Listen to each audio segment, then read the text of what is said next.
Salam alaikum. Hi, my name is Martha Okiya. You're welcome to Mind Medium. Today's episode is dedicated to the National Day of United Arab Emirates. The nation has done well for itself and it's worth talking about. To me, the UAE is the United Arab Emirates. So whenever you hear me say UAE, for for you who is in the country or you're not familiar with the country, so whenever I say UAE, it's short form or acronym for United Arab Emirates. So I'm used to saying UAE, so I'll be using the word a lot most times. Okay, so to me, the United Arab Emirates is a symbol of the past meeting the present. As I get into the video, you would understand why I say that. You see, they have taught us, they've been an example that of the fact that the human race is an intelligent being. Because no matter the environmental condition, we'll always create to follow suit, and this is the case of the United Arab Emirates. We all know about the harsh, dry, humid weather condition that they have here, but even at that, from the past until now to where they are today, you would see all that they've created. It only shows hard work. Just like many other nations, the United Arab Emirates has come to know struggle, hardship, poverty, war, and even the supremacy of the British government in their early days before they gained independence. And this is what the video is about, celebrating the independence of the UAE, which is this month, December. So, this is part of the UAE story. As we get deeper, the first thing I want us to talk about is their cultural name. The cultural name of the United Arab Emirates is Emirati. In Arabic, it's Al Takafa Al Imaratiya. I don't know if I get that correctly, but forgive me. So the site is divided into two social categories, and the nationals and the foreign immigrants. The nationals are Al Muwatinin, and the immigrants known as incomers are Al Wafidin. So we know that the UAE official native language is Arabic, but their dialect is the Khaliji dialect, or you'd say Gulf Arabic. I've learned some of the words in my 1 and few months old here. In my 1 and few months old here, words like come, wallah, yalla, a baby, the favorite one. Which one again? Shukran, masalama. I love that one too. So yes, those are most of the popular words you hear the foreigners say. And another thing in the native tongue here, I think maybe generally in Arabic, some words differ when you're using it, when you're addressing a man or a woman. I think you would notice the same pattern in Hausa language in northern Nigeria. So these differences they kind of make it a little bit hard for me to learn the language, but I'll catch up. But it's an interesting and nice language. I love it. So the country is governed by Islamic Sunni monarchy. The currency is called Indian dirham. Yeah. The Emirati national native attire is a white garment and a black dress. So you see the men wear white garments made of white cotton and like a head scarf that is called gutra. It was originally designed before to protect the face from the harsh conditions of the desert. Their white garments is popularly known as kandora, while the women they wear loose, light, long um, dresses or coats, which is known as the abaya. They put it over their clothing, their outfit, and then also traditionally they wear jalabia, black long dresses with that covers the arm. It's it's nice. I'm here to get mine. Now let's talk about the local cuisine. Cuisine. So is it cuisine? Cuisine. Cuisine, just The local Emirati traditional cuisine includes camel, dates, fuga de yai, gawa, haris, kapsa, karak, karak chai. Chai is tea, I know. Lukamite, shorbat adas, shuwa, also known as uzi.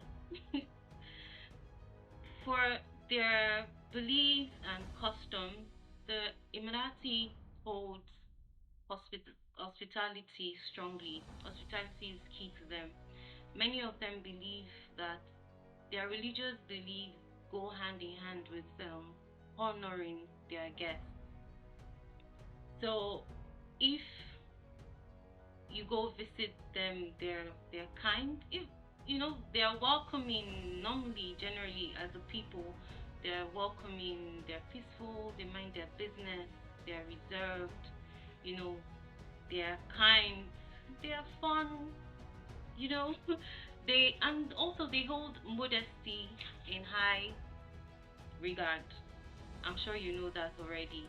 Sometimes they say that, or in my findings, they say that most of the families, like maybe when you're going to visit them, they prefer that, like you're dressed in a flowy long dress, that is loose, that doesn't show skin, that is nice and lovely, those are the kind of. So take note when you're going to visit your Emirati friends, family, or you're going to a family home of your Emirati friend.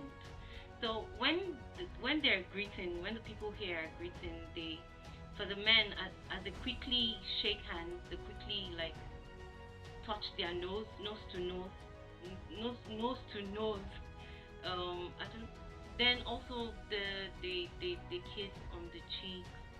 You know, some of the ladies might not be comfortable to shake hands with men in public.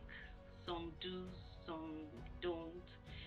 Um, in their homes, they have what they call majlis. Majlis. I don't know if I'm pronouncing that right. A lot of words I may not get them right in this video, but the Arabic speaking viewers, please forgive me. I'm going to be better with time. So many homes have this reception room reserved for entertaining their guests. It would typically like involve low seating and cushions dating back to the life in the tents. Um, they the men would shake hands with everyone present, but be aware that some ladies may not wish to do so. I already mentioned that. So another thing, some of the traditional people, you know, in the ancient times, one of the ways the ancient people used to communicate was through body language, right? So I think this is why this is what it is from what I want to say now from my own understanding. So they said when you sit pointing your feet towards someone, it can be considered offensive. So maybe that's why, because I know that those times body language, that's one of the communication modes. So maybe this belief is dated from back before.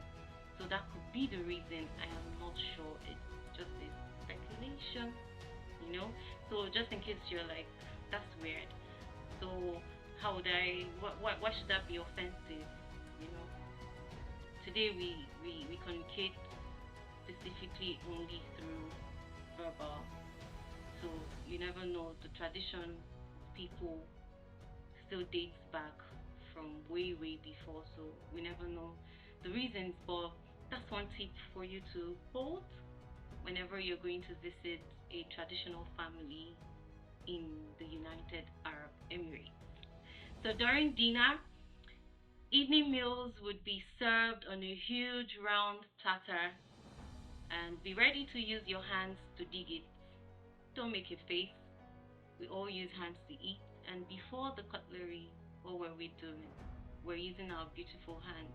So, so the UAE people are people of a strong cultural and traditional heritage, which they have upheld till today, and they fail not to demonstrate this through art, through their traditional art and handicraft.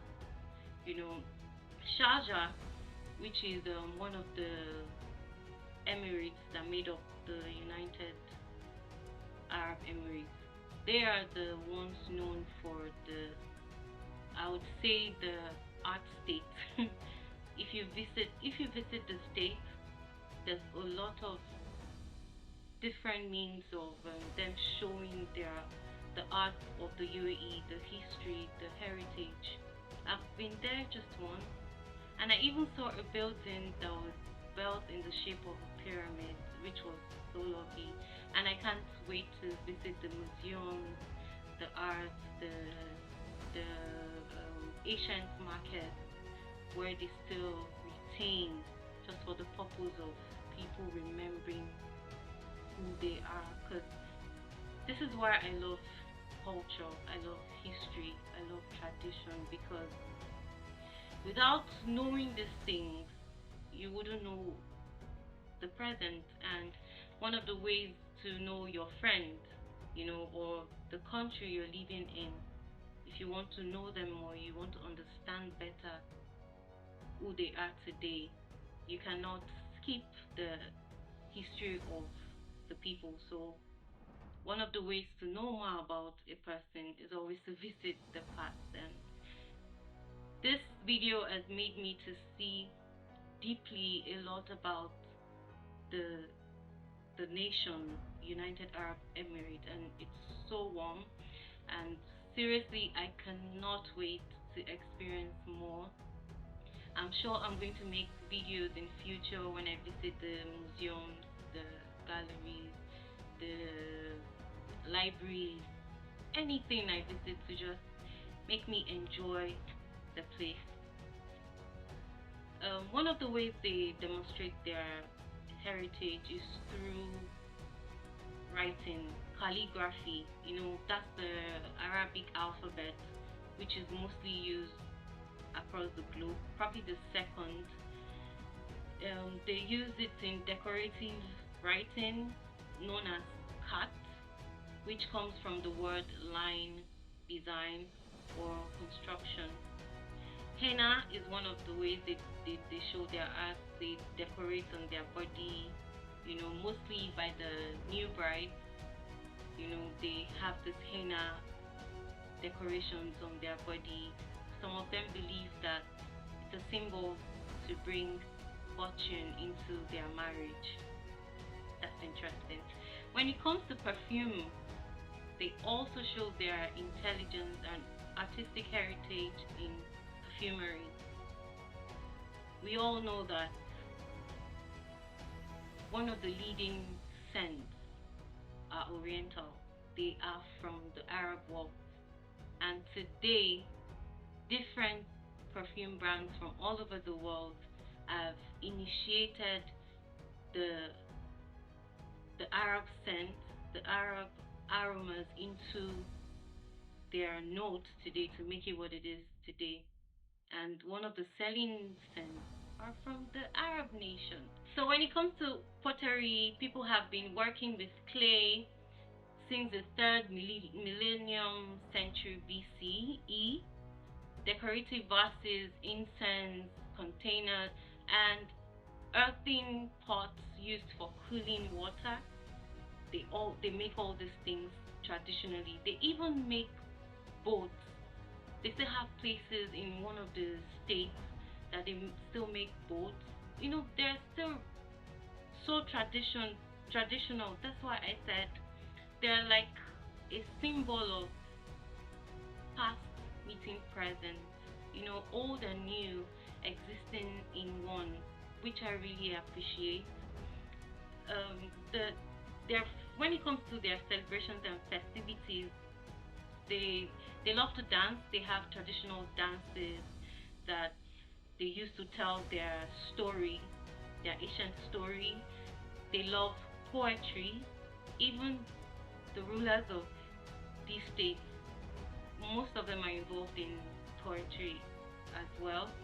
Um, one of uh, one of their big celebrations is the Eid, Ramadan. Weddings are big here, rich in culture. Music is big here as well, which is historically connected to poetry. I cannot wait to experience most of this. Um, for religion, we know that the official religion of this nation is Islam, but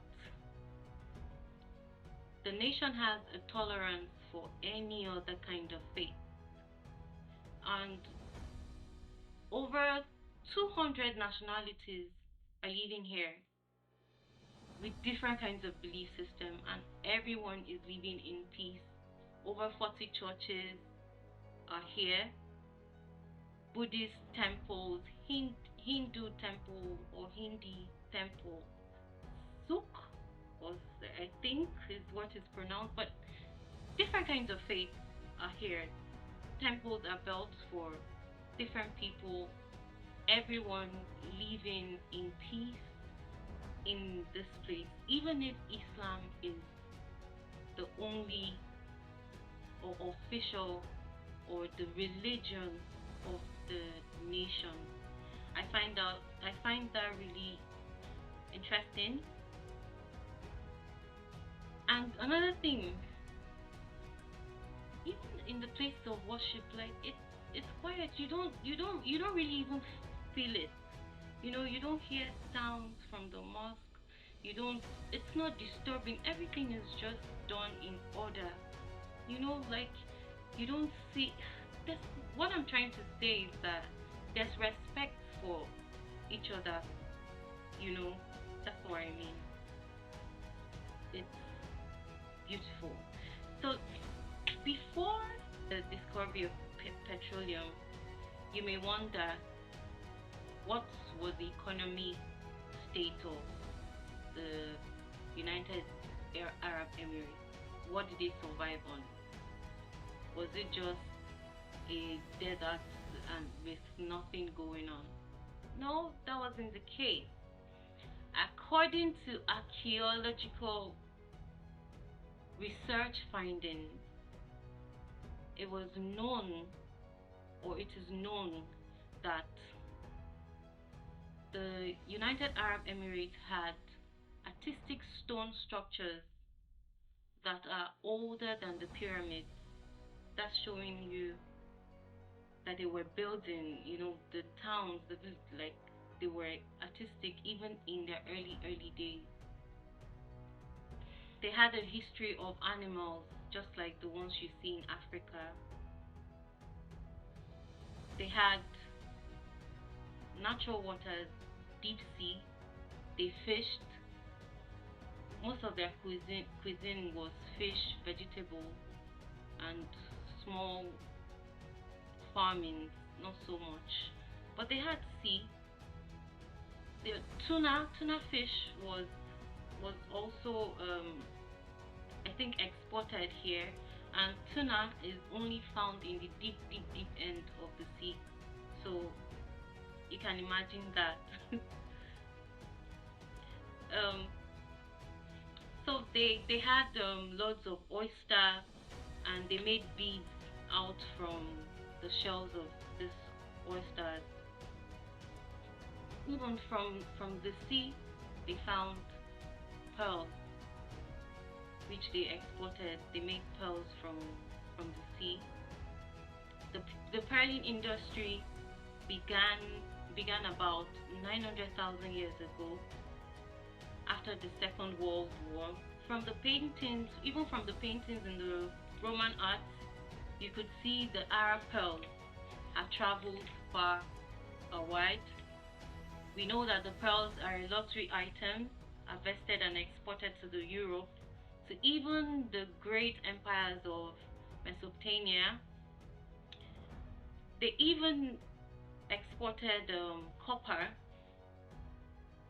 It was known or discovered that the camels were first domesticated in the United Arab Emirates and the neighborhoods around them. Another key discovery from the archaeological findings was that before the Islam, it was a strong Christianity presence. That was interesting as well. So even horses were exported back in the ancient days. So you could see that it's been a long time coming. Their economy has gone through changes. They've developed so much, and it is something to learn from for, for other developing nations. So one of the things that like, I don't know if I would say I was okay, that I was wowed by, is a story of their independence, how they came to be. And I cannot end this video without telling that story, because for some reason it's just uplifting for me. If you recall, at the beginning of the video, I mentioned the British supremacy. I think the British ruled for probably over 70 years in the place, but there was a time came where I think they started getting limited by their involvement. One of these times was in 1853. At the time, the UAE was known as the Trucial State, or the Trucial Coast. And on November 1971, the British left the Trucial State. The Trucial State was made up of the now 7 Emirates, which are the states that make up the United Arab Emirates. You get me? So on November 1971, the British left the Trucial State, ending the era of their supremacy. It will interest you to know that the Trucial States were the first Arab territory in which the British had their authority in 1820, and then the last area where they left in 1971. So immediately after this event, the then ruler of Abu Dhabi, His Highness Sheikh Zayed bin Sultan Al Nahyan, called for all the celebration, for all the federation to unite in harmony, to follow the the examples of other developing countries. This was the beginning of the independence story. So now, the first step to uniting the Trucial Coast was formed based on an agreement that would later be known as the Union Accord. This agreement was first initiated between the then two rulers of Abu Dhabi and Dubai, in which later they would invite the other 5 Emirates to join in the Union Agreement. So, and one thing that amazed me to know or to find was that Bahrain and Qatar were also the nations that were invited to join in this negotiation of forming a union. But then a series of events happened. Efforts were made between the rulers of the 9 states. Now there are 9, including Bahrain and Qatar. Efforts were made between these rulers of the 9 states, to establish the federation of the Arab Emirates. But in August 1971, Bahrain declared their independence, and Qatar did the same in September that year. So imagine Qatar had agreed to be part of this union today. We'd be bragging that the World Cup is being played in UAE, But then it's all good. It's still an Arab nation. It's still the Arab world, so we retain the bragging rights. So on July 18, 1971, 6 Emirates out of the 7 Trucial states formed the union. One of the Emirates did not join. The 7th one did not join. So the 6th went on to form the union. This 7th state that didn't join on the day of the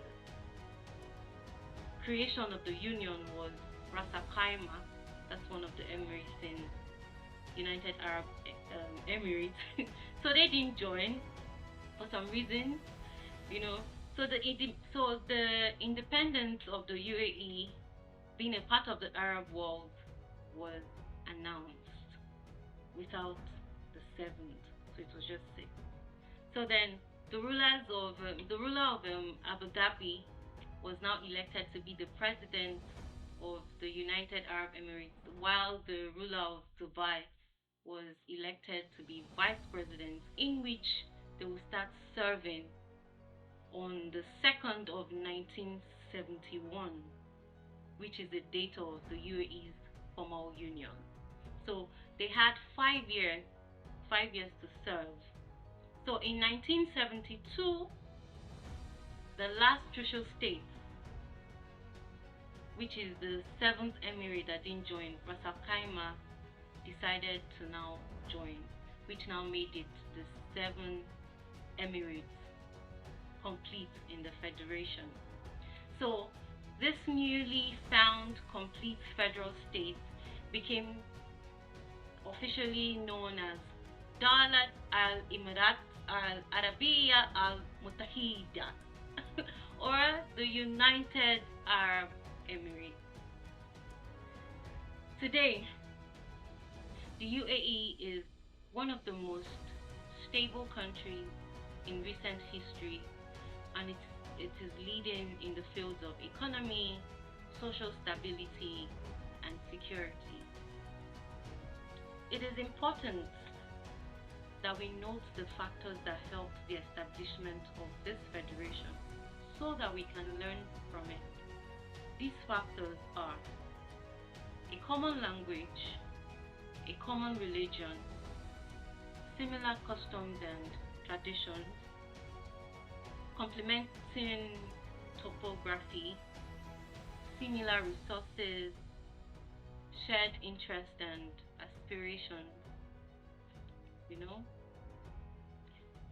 The United Arab Emirates has come a long way, still a work in progress, with a government who is aware that they are not perfect, which makes them to constantly strive for excellence in the spirit of unison.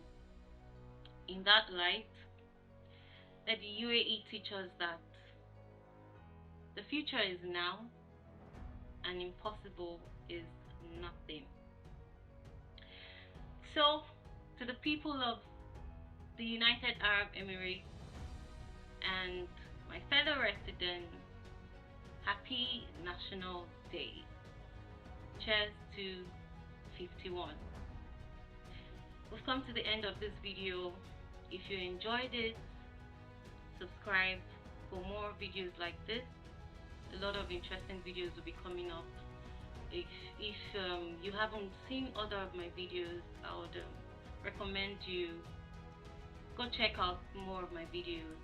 I bet you would enjoy it. Thank you for hanging out with me. Shukran to the nationals. Until the next time, I'll see you. Bye bye. It's a new world we're creating. That's right.